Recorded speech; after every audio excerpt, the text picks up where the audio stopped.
simplistic, what I was told. There are actually 9 causes of depression and anxiety for which there's scientific evidence, lots of which are increasing and playing out around us in ways that require very different solutions. Of course, chemical antidepressants should play a role, but they're not solving problems. So what are the specific things that are the causes and solutions? Yeah, I'll give you an example, one that I think people like, well, there's so many. If you feel controlled at work, you are much more likely to become depressed. If you go through childhood trauma, as Nadine was saying, you're much more likely to become depressed. I'll give you an example and a solution. There's been a massive increase in loneliness. We are the loneliest society that's ever been. Theresa May appointed a minister of loneliness, did she not? Yeah, and there's a study that asked Americans, how many close friends do you have who you could call on in a crisis? When they started doing it years ago, the most common answer was 5.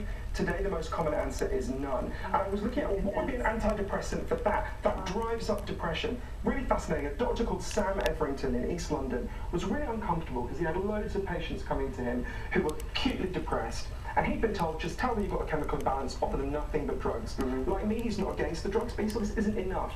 He pioneered a different approach. A woman called Lisa Cunningham came to him. She'd been shut away in her home with acute depression and anxiety for 7 years. He said to her, I'll keep giving you the drugs, but I'm going to prescribe something else.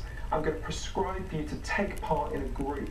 There was an area of kind of scrubland next to the doctor's surgery. He said, I'm going to turn up to support you. I want you to meet with other depressed and anxious people twice a week, and we're going to turn this into a beautiful Isn't that garden. great? So, Mika, what I love about that is just, it feels like there's so many of these things that become bureaucratic and technocratic, these policy issues we discussed, but it's such a human response. Well, this is what Lisa... I'm going to get Sorry. Well, to me, it seems like a corporate response. I mean, there's money to be made in depression, and... Oh, you see the cause of it, yes, you're right. 100%. Yeah. And, you know, we've lost a sense of community. I mean, we're on our cell phones, we have all of our friends online, but instead we go out to dinner with someone, and what are you doing? You're on your phones. I mean, we've become isolated as a society. You know, the rise, and we could probably trace it back to the 50s when suburbia started to, you know, people got in their cars, they drove from work to home, and now, you know, we live in an isolated world. So I completely understand. I just want to know, I'm so right, is that that program, that gardening program, as Lisa put it to me, as the garden began to bloom, we began to bloom, a major study of a similar program found it was more than twice as effective as chemical antidepressants. Wow. Yeah. Wow. Well, I mean, it's all fascinating stuff. I do think, I'm sure you're not going to be surprised to hear me say that I kind of balk at the idea of a government response to this kind of stuff, because I know that I agree that we should be talking about policies and programs that affect our kids and mental health and our mental health. And I agree we're over-medicated.